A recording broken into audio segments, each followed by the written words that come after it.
My menu today is garlic buttered shrimp. Shrimp is good for high in protein and minerals and good for thyroid function.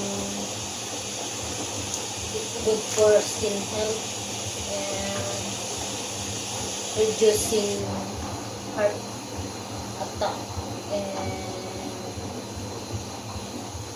high blood.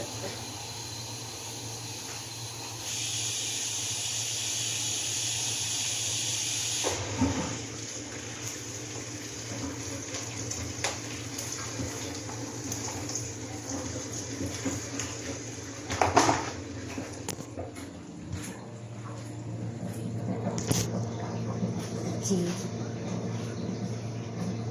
for thyroid.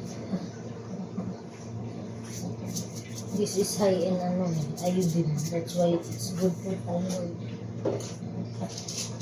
People who have thyroid to reduce the